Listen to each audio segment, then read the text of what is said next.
Let's take a look at the Arktis Mountain Smock. Now, unfortunately, Arktis has discontinued their CADPAT line, but they have many other camouflage patterns where they feature the Mountain Smock design feature. There are some great design features to the Arktis Mountain Smock that you won't see in some of their other smock lineups. So let's take a look.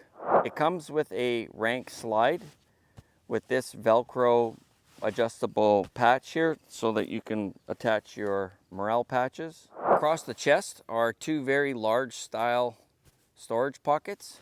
Now what's really nice about these pockets is that there is a specific D-ring attachment point.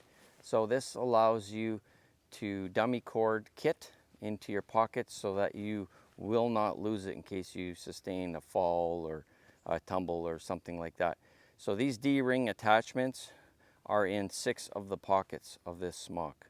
The breast pockets, part of the material folds over to help seal up the pocket, and then it is closed off with nice large Canadian style buttons, which you will see all over this smock. There are 2 zippers on the front, which gives you access to pockets on both sides of the smock. So these are very large pockets that you could fit maps and other types of material in there. So you have lots of room if you need to slide in maps and things like that. In behind the storm flap is another zipper.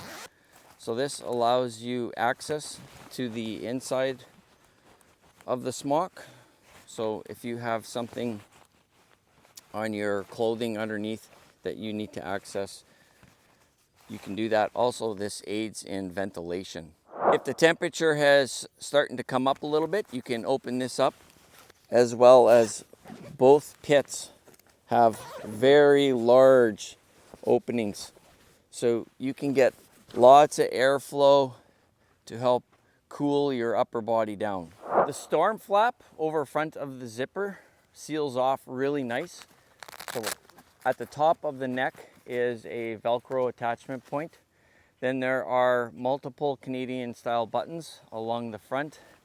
And then just before the bottom button that seals up just below the waist, there's another Velcro attachment point just kind of sealing off where the bottom of the zipper is, so you could quickly open that if you needed to unzip the bottom of your smock. The right shoulder features a large pocket that's closed off with a button. So this pocket is plenty big enough that if you needed to put maybe IFAK kit inside there. The pocket on the left shoulder also closes with a large Canadian style button, and there is a sleeve point in here that you could put a pen or a chem light, and this pocket is large enough to fit a Write in the Rain notepad inside of here. The inside of the smock is lined, and there is pockets on both sides that also allow you to store kit. So that's pretty handy. At waist level on the mountain smocks is a drawstring, which is really nice because you can take up tension and really seal that off around your waist. The bottom of the smock also has drawstrings so that you can also take up the slack and really seal that off around your butt. So that's really nice. You can really get that closed off and prevent lots of cold wind from penetrating inside underneath your smock. On your right side and on your left are 2 very large style cargo pockets. Now the front pocket is a little bit smaller than the next pocket. This pocket is quite large, so there is lots of room to store kit in these pockets. And these pockets are all equipped with D-ring attachment points. The back side of the smock has a really large style pocket, so you could fit some type of a pad in there, maybe a light tarp, things like that. So it's sealed with 3 large Canadian style buttons, and that gives you access into the very large pocket. Also, depending on the style of kit you had in there, if it wasn't so easy you didn't want to take off your smock and it's something you need to quickly access, you could simply unzip from either side and then reach in and retrieve whatever item you had stored in the back side of your mountain smock. And then also you can see that the waist cord runs inside of a material so it's not exposed anywhere, and it sits in a way that so with light rain, things like that, that the water will run off. So very nice design. I like that very much.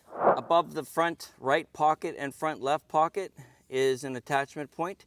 So you could either use this to attach other kit, things like that. So there are 2 attachment points sewn into the smock. The next great feature of this smock is it allows you to stow the hood away. So you simply open up the Velcro here. You can open up your hood. Then this part of the collar that was stowing the hood, there are a couple Velcro attachment points and one long piece of Velcro. So you simply just fold that back over in place. Now this becomes the collar that's next to your neck once the hood is over top of you. Also on the back side of the hood is an adjustable attachment. This lets you pull the hood up in a way to either to increase your peripheral vision, things like that, or just to make a better fit. A great feature with the mountain smocks, so inside the lining of the hood, so there are 2 buttons. So you just undo those buttons, and the really kind of neat thing that you don't see in their other smocks is this smock includes a sniper's veil.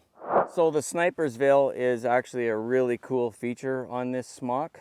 It really kind of steps up your level of concealment and things like that. So that is pretty awesome. The cuffs on the mountain smock are not sealed with Velcro. So there is a smaller Canadian style button there. And so that gives you 2 attachment points. That basically gives you the full access of the garment, and then the next one just chokes it up a little bit. As I stated already, the core of the smock is lined. That lining does not exist in the arms. Reason being, I'm not really sure, maybe not to provide any restriction on movement, things like that. That is the design pattern of Arktis's Mountain Smock, available in multiple camouflage patterns. I will post a link down below to their website. Take care, everyone, and we'll see you in the next video. Bye now.